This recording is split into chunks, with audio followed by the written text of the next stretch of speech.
everyone, welcome to another episode of Highlights. It's actually Thanksgiving Day as I'm recording this, so a lot of people are home right now. Honey is here, so there might be some background noise and I apologize for that. Yes, happy Thanksgiving to everyone. I hope that you're all safe and well and have a safe plan set up for the holiday season as we're still in this pandemic.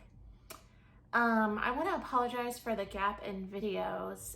There was a situation where basically I needed to get a new phone and I had to wait for a new one to come in, and yeah, so long story short, there was a small gap there. For today's video, it's actually going to be our last video in the segment of the Out of Africa exhibition that we've been doing. So it's a little bittersweet. I've had so much fun doing this sub-segment, and I hope that as time goes on, we can continue to have each day in our hearts and our minds that Black Lives Matter 24 hours a day, 365 days a year. So even though this small part of the project is ending, you know, that's a very true fact in life. So I hope that we can all continue to contribute in some form or fashion. Yeah, so for today's video, we're going to be discussing a Chokwe mask, and the book we're going to be talking about is Transcendent Kingdom by Gyasi. So let's go ahead and get started. This type of Chokwe mask is called a Moana Po, or young woman. They are actually worn by men at performances celebrating initiations into adulthood. This performance also is meant to represent the special bond of mother and son and the kind of emotional change that happens for mothers when children enter adulthood. The most significant feature on this mask is the cross symbol on the forehead, which is called Singelyagenle, and this symbol is believed to have derived from medallions handed out by Portuguese monks during colonization that I believe took place in the 1700s.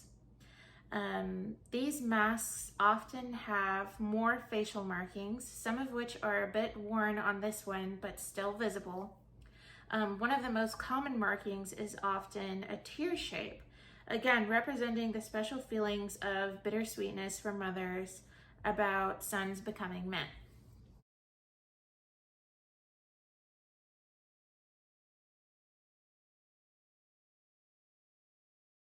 So the book we're going to be talking about today is Transcendent Kingdom.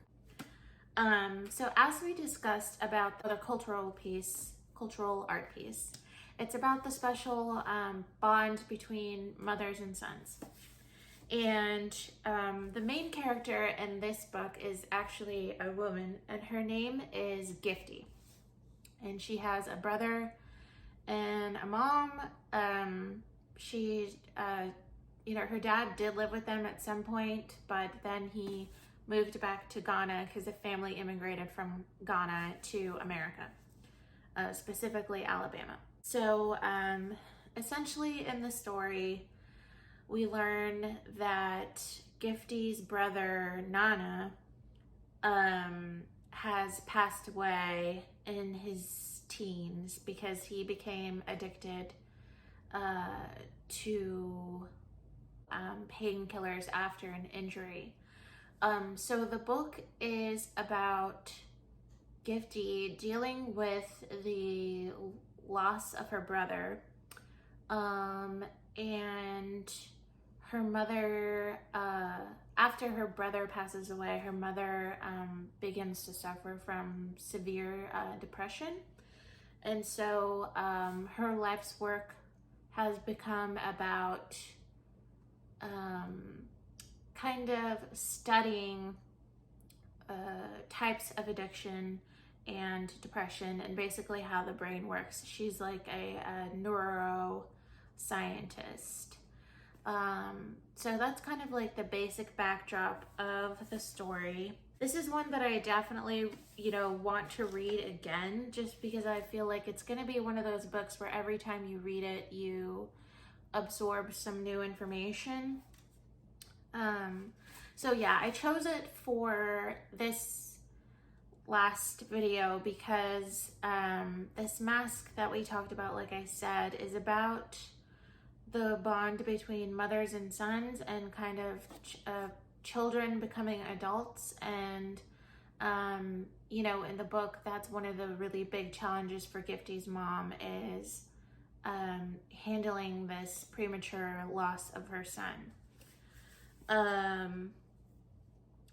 So there's a lot of talk about addiction and depression, just putting that out there for everyone.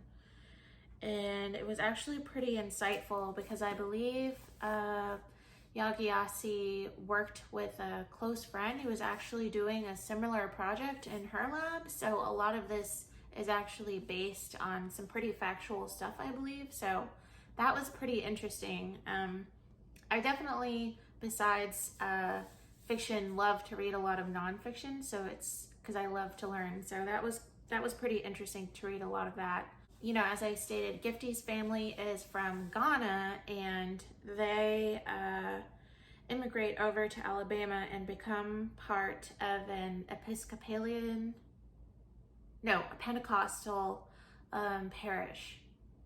So Gifty grew up extremely, extremely religious, and then after the loss of her brother and kind of entering into adulthood, she begins to grapple her religion in such a way that, like her work in science, she's trying to understand it better and come to terms with some things.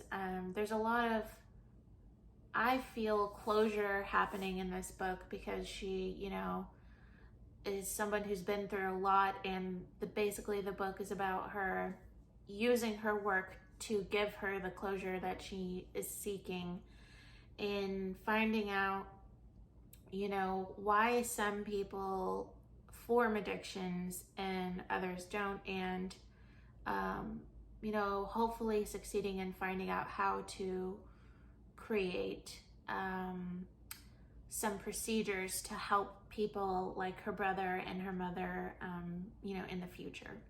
I really love Yagyasi. I will continue to buy her books. I think she's amazing. I think for me, it was really cool to create an exhibition about these artifacts from Western regions of Africa and be inspired by an author who's from, a Western country of Africa. So that was really cool. She's a really big inspiration to me. But yes, I think this was an important story about families who immigrate, about families that are non-traditional in a sense that, she basically just grew up with a single mother. I thought it was important about reading what it is to experience things like depression and living with family members that have depression and even addiction, because I'm pretty sure those are like the two most common illnesses that people have. And no matter who you are, I'm sure you know somebody, or maybe even you yourself, that has experienced those things, or what it is to live with someone who is going through that. So I think in closing, this year has been really difficult, and I did not foresee us, still being in this pandemic in November, and, in the foreseeable future as well. So I know there's probably a lot of people who are going through a lot of things, and I'm sure you're all missing your families and wishing that we could have, a really happy holiday season. But I feel like this book was also a lesson in self-care, the importance of self-care, and that everyone,